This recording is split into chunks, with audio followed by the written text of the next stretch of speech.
Yo soy Eugenio Aguirre, soy escritor profesional.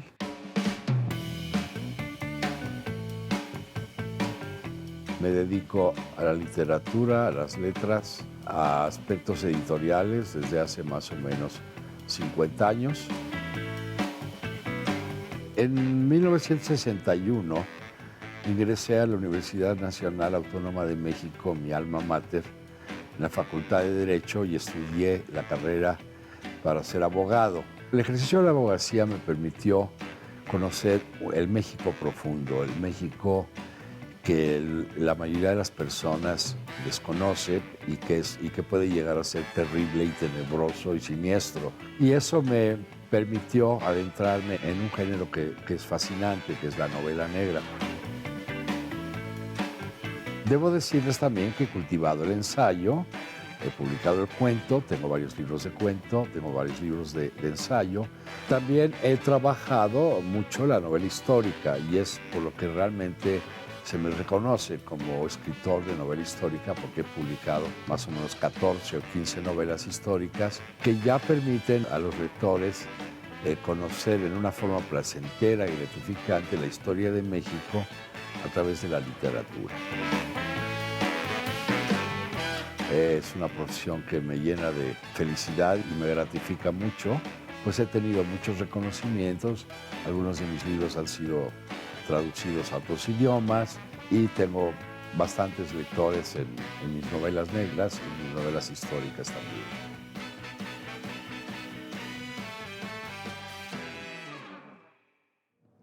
Muy buenas noches, muy bienvenidas aquí en su programa La Cita. Acabamos de ver una espléndida semblanza de nuestro amigo, nuestro invitado, nuestro historiador, nuestro novelista. ¿Qué más puedo decir, Eugenio Aguirre, de ti? Muchas cosas. Muchas cosas. Te conozco. Pero no en sentido superlativo, sino en sentido modesto y sencillo. Como eres tú, así eres tú. Bueno, intento ser así porque me choca la soberbia y la prepotencia. Y yo creo que los escritores somos trabajadores como cualquier otro y no debemos de adoptar una postura preponderante frente a la sociedad porque es ridículo. Seguramente este estilo que tú tienes para relacionarte con la gente, con tus lectores, tiene que ver con tu infancia. ¿Cómo fue tu infancia? Platícanos. Sí, bueno, yo tuve una infancia feliz, muy linda, porque desde muy chico fui a vivir a un lugar que se llama Fraccionamiento Las Acacias, que entonces estaba junto al río de Churubusco, que era río todavía. Era río todavía. Podíamos andar en bicicleta en la ribera del río. Tuve la grandísima oportunidad de tener un jardín lleno de árboles frutales y ayudarle a mi padre a construir la casita donde después vivimos. Entonces eso me procuró un contacto muy íntimo con la naturaleza. Muy importante. Amo los árboles, las flores, las plantas, todo esto. Los animales, siempre tuve animales en mi casa. Teníamos perros, gatos, gallinas, conejos, etcétera. Y las gallinas podían entrar a la sala de la casa y pararse. Y no era sorprendente que si teníamos invitados a uno, le pusieran un huevo en el hombro. Esta infancia fue enriquecida. Fui socio del Club España, que me iba yo a pie. Ahí pasaba frente a la casa donde vivía el presidente Ruiz Cortines, en Barranca del Muerto de Insurgentes, que ocasionalmente salía a la calle y lo podía yo saludar y decir, ¿cómo estás, señor presidente? Muy bien, niñito, ¿y tú cómo estás? Y de ahí me seguía yo y pasaba frente a la casa de Casas Alemán, que era el brazo derecho de Miguel Alemán, el regente de la ciudad, y casi enfrente estaba el Club España y ahí yo nadaba, jugaba frontenis, jugaba boliche, tenía mis amigos y pasé ahí muchos años, pues prácticamente desde los 5 hasta los 27. ¿Fuiste el primogénito? Sí, claro. De la familia Aguirre. De la familia de Aguirre Ramírez de Aguilar. Ramírez de Aguilar. Que es el apellido de mi madre. Y bueno, eso implicó responsabilidades. Y un hermano más. Una hermana. Una hermana más, sí. Exactamente. Sí. Olga. Olga. Que estudió también Derecho. ¿Por qué estudiaste Derecho? Por equivocación, más bien por tonto, porque mi padre, que era abogado, me insistía mucho en que no estudies Derecho, es una profesión muy dura, muy difícil, muy compleja. Pero al final de cuentas, escogí esta. Es que yo entré muy joven a la universidad, a los 16 años entré a la carrera. Entonces, ¿dónde estudiaste? En el Colegio Franco-Inglés. ¿El Franco-Inglés? En la antigua Verónica, un colegio que había sido muy prestigiado durante el Porfiriato, después estuvo cerrado durante la persecución religiosa. Lo reabrieron, pero ahí estudió mi padre y mis tíos, entonces me metieron al Franco-Inglés, que era muy buen colegio, muy buenos maestros. Eras un niño bien, Eugenio. No, ¿No? era clase media. Era clase media un poquito alta, pero nada exorbitado. Sí. No éramos, no pertenecíamos a la alta. Pero mira, vivías en un rumbo muy bonito, Sí. estabas en el club, hacías ejercicio. Es que lo importante en la vida, Lupita, no es ser rico, para nada, sino tener amigos ricos. Sí, es cierto. Que te inviten. Tú sabes que dan buena suerte, es de buena suerte tener amigos ricos, claro. Y tenía yo muchos amigos. Además, en mi persona se aúna el hecho de que soy norteño. O sea, mi familia paterna es de Parras de la Fuente, Coahuila, de los Aguirre Benavides, de los revolucionarios que estuvieron con Madero y con Pancho Villa. Y yo me llamo Eugenio por mi tío, que fue general de la Brigada Zaragoza de la División del Norte. Oye, seguramente este ambiente que tiene que ver con nuestra historia, que tiene que ver con personajes valientes, muy echados para adelante, hicieron que tú tomaras esta vocación o que descubriste la vocación como escritor. No, la vocación como escritor la aprendí de mi abuelo materno. Mi abuelo materno, Fernando Ramírez de Aguilar, que escribía con el seudónimo de Jacobo Dale Vuelta, fue un periodista muy importante en su época, era director del Universal Gráfico, era maestro de historia en la preparatoria, era un hombre sumamente culto, sumamente brillante, totalmente reconocido en su momento. ¿Y conviviste con él mucho tiempo? Conviví con él en alguna época y él escribía sus artículos, lo acompañaba yo al periódico. Uy, no, bueno, entonces ya lo traes en la sangre. Sí, de hecho sí.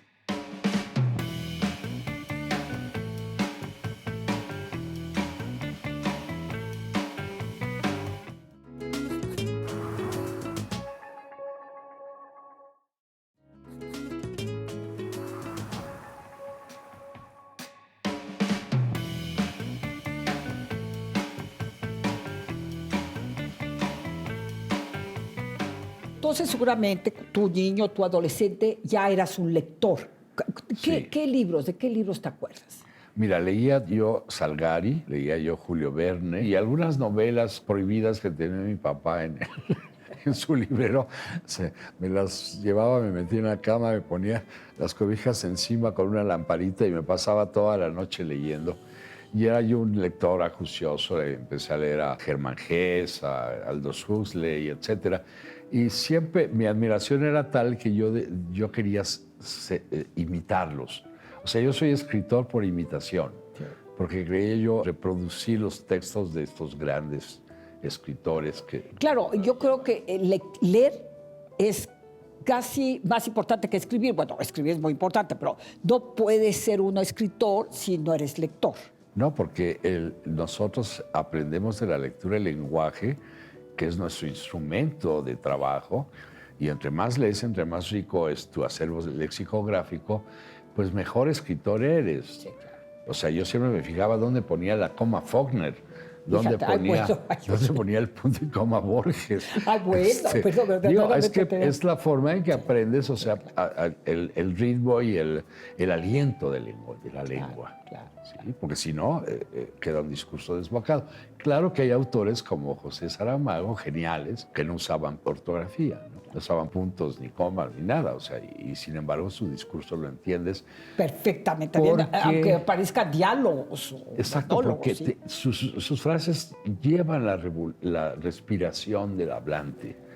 Entonces las puedes leer como si estuvieras platicando con él, ¿no? Y seguramente esto bueno, como tú dices, te estimuló, sí. ¿no? Te llevó a las letras. Y cuando escribiste tu primera novela, ¿cuál fue tu primera novela?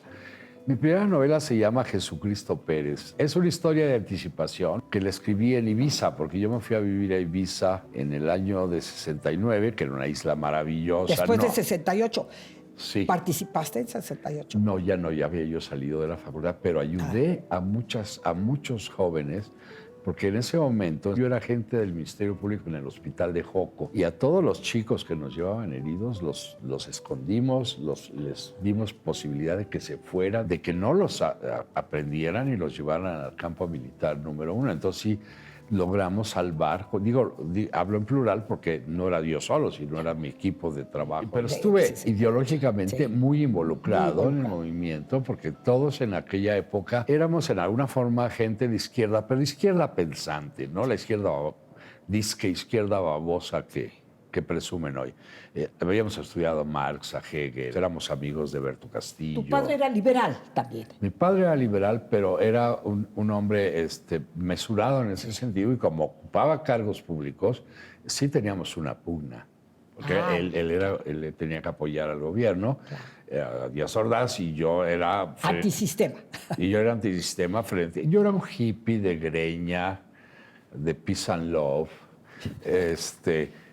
que leía muchísimo. Íbamos aquí a la Zona Rosa, al Café Toulouse, ahí encontrábamos a Monsiváis, a Reina Vilés. Toulouse-Lautrec, ahí el pasaje de la Zona Rosa. A José Luis Cuevas, a Fuentes, ahí. Íbamos a aprender de ellos, estábamos muy inquietos. Ávidos. Discutíamos mucho por ejemplo, de la Guerra Civil Española. Tenía muchos amigos, hijos de exiliados, y éramos frenéticamente antifranquistas. Y Cuba, que en esos momentos... Y a Cuba la apoyamos. En esos momentos, en el año 59, cuando se da la revolución, la apoyamos, y apoyamos a Fidel, porque estábamos convencidos de que era una opción viable para llegar a la democracia en Latinoamérica. Y mira qué decepción fuimos a sufrir. Después lo abominamos. Entonces eras un disidente convencido. Sí, ¿no? era un fuera de la ley. Siempre fui un contestatario. ¿Y por qué te fuiste a Ibiza? Me fui a vivir a Madrid con unos amigos arquitectos, sí. Pero para pasar un invierno suave nos fuimos a Ibiza. Y yo viajaba con una chica norteamericana, yo me hice mozo y ella sirvienta de un escritor inglés. Vivíamos en medio de la isla. La Ibiza de entonces no tiene nada que ver con la Ibiza de ahora. Era un lugar fascinante. Yo me iba a la ciudad amurallada, y ahí se dieron los primeros topless. Ah, sí, me puedo imaginar. En la calle, o sea, pero de actrices y modelos maravillosos. Y bueno, el bikini estaba de supermoda. Furor, claro. Eso y ahí se filmaban muchas películas de piratas y de vaqueros. Entonces, yo me iba al muelle, me paraba en una fila y me veían y me decía, ¿qué quiere usted, parche o pata de palo? No, parche.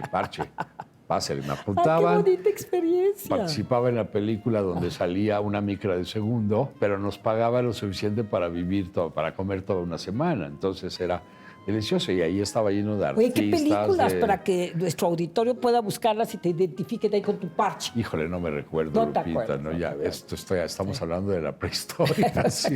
Pero era un lugar fascinante. Y ahí, Ian Sinclair era escritor, y entonces él me enseñó un método que es muy sencillo. Me dijo, si tú escribes una cuartilla diaria, Eugenio, en un año tienes un libro de 365 cuartillas, que ya es una buena novela.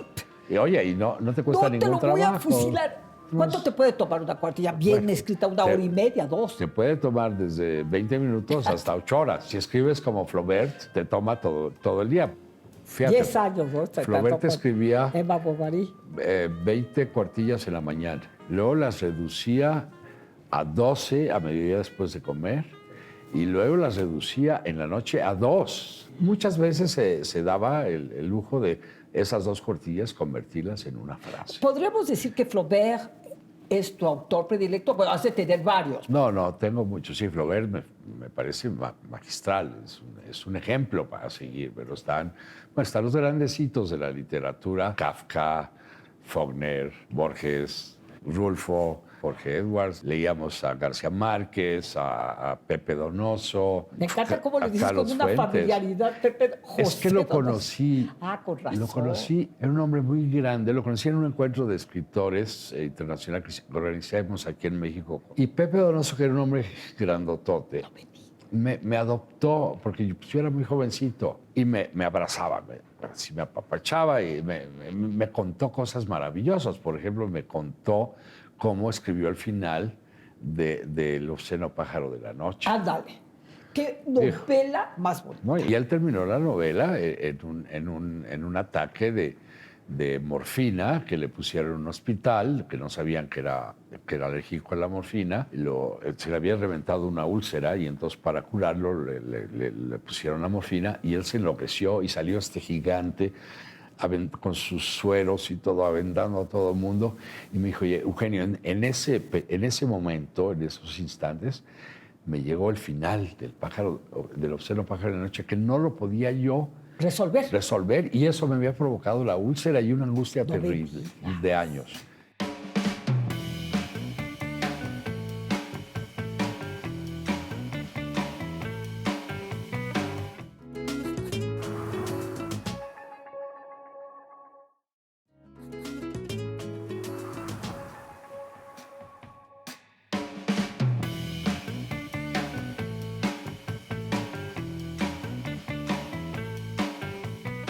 ¿Qué autor crees que haya tenido esta gran influencia sobre ti para que tú, no sé, siempre tiene una influencia? Bueno, Alejo Carpentier, por ejemplo, Rulfo, Faulkner, bueno, Edgar Allan Poe.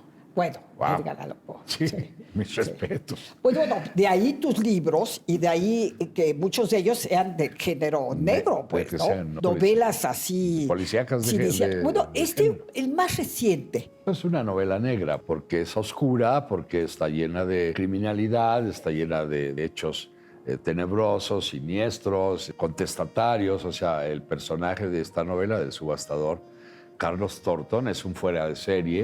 Es la primera novela realmente de ficción, ¿no? No. ¿Tienes otras? Tengo muchas. De ficción. Yo tengo 56 libros publicados. Pero como has escrito mucho sobre historia de México, la Revolución, y has Pero escrito yo empecé biografías. escribiendo novela de vanguardia, novela contestataria, novela testimonial. La novela testimonial es muy importante y te voy a decir por qué. La novela de la Revolución, más que novela histórica, es novela testimonial, porque todos los autores estuvieron presentes en los hechos que relatan. Martín Luis Guzmán, Mariano Azuela, Nelly Campobello, todos vivieron lo que relatan. Bueno, Martín Luis Guzmán era el secretario privado de Pancho Villa, ¿no? Vasconcelos. De Sí. Vasconcelos. Lo admiraba mucho a Pancho Villa y admiraba mucho a mi tío Eugenio. De hecho, es una novela que se le quedó en el tintero. Sí, él quería mucho a mi familia, Martín Luis Guzmán. Pero esa es novela testimonial. Aunque está llena de hechos históricos, pero quienes las escriben estuvieron presentes, o sea, relatan lo que vieron, lo que vivieron. Hay un poco de ficción también. También, exacto, exactamente, y todo el discurso narrativo es el de una novela, y los diálogos de los personajes y los perfiles. Es novela, y todo. claro. Escribí también novela erótica, novela intimista, novela psicológica y novela negra. Escribí varias novelas, tengo varias novelas negras, Los niños de colores, que es sobre el tráfico de órganos, y pertenecí al capítulo mexicano de la Organización Internacional de Novelistas Policíacos, junto con Ignacio Taibo II, con Rafael Ramírez Heredia, con Rolo Díez, y fui a muchos congresos en Florida, fui a España. a la Semana Negra de Gijón, fui varias veces, una de ellas fui finalista. Y entonces es un género que me gusta mucho y que de vez en cuando, para descansar de la novela histórica, porque la novela histórica te obliga a una disciplina y una rigidez muy estrictas, me suelto el pelo y me voy a la novela negra, donde me puedo dar el lujo de inventar lo que se me dé la gana. Que es el caso del subastador. Del subastador. Sí, El subastador es una novela muy suelta, donde le doy a los lectores mucha información del mundo de las antigüedades, del mundo de las subastas. Es un mundo destinado a la alta burguesía, a la clase adinerada, porque pues, las subastas Cómo desde niño te atrajo ese mundo de alguna manera. Sí, Toda sí, esta sí. gente que de dinero, ¿no? Pues ¿Dónde más que la gente de vacacionaban? dinero, el esquema social en que se desenvolvía. Si El tengo mundo uno, no, sofisticado. pues sí, ¿no? muy sofisticado, muy fatuo, muy Sus socios, ¿no? Por ejemplo, tengo una novela que, la que precede al Subastador que se llama Los Ay, Burgueses. sí. Un relato de la alta burguesía en un periodo determinado. Eso sí los conocí muy bien y están con sus nombres y todo. Muchos fueron mis compañeros, muchos fueron amigos, muchos fueron conocidos. Y es un relato de cómo se comportaba esta alta burguesía, que tenía mucha riqueza, la gente... Que no tiene nada que ver con la actual, ¿no? No, ya no. El No, valor no. del dinero cada vez No, es... no, bueno, no. nada tiene que ver. Entonces, en aquella época, el dinero era un medio. Era un medio, Hoy es un fin. absolutamente. O sea, Sí, hoy estoy de acuerdo. la gente despoja al país, cometen gravísimos saltos de corrupción, se roban el dinero a Y como tú mansalva. dices, son personas prepotentes, Y tú te materialistas. preguntas, bueno, ¿para qué este fulano, este diputado, o este senador, o este gobernador quiere tanto dinero que no se va a poder gastar nunca? Oye, ¿qué crees? Mira, es tan agradable platicar contigo. Yo te haría una Ay, entrevista. Bueno, tú y yo tenemos muchas citas pendientes. Quiero que me digas una cita que para ti sea como una consigna, una filosofía en tu vida. Bueno, hay una cita de Borges, de Jorge Luis Borges, que me gusta mucho, que él decía, yo no hablo de venganzas ni de perdones.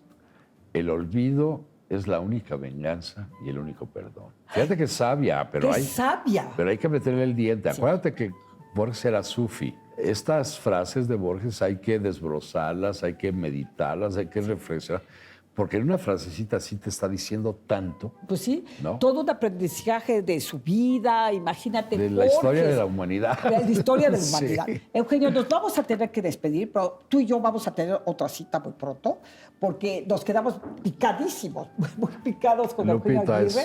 Y bueno, yo les agradezco mucho su atención. Aquí, recuérdense que ustedes y yo tenemos una cita pendiente. Aquí.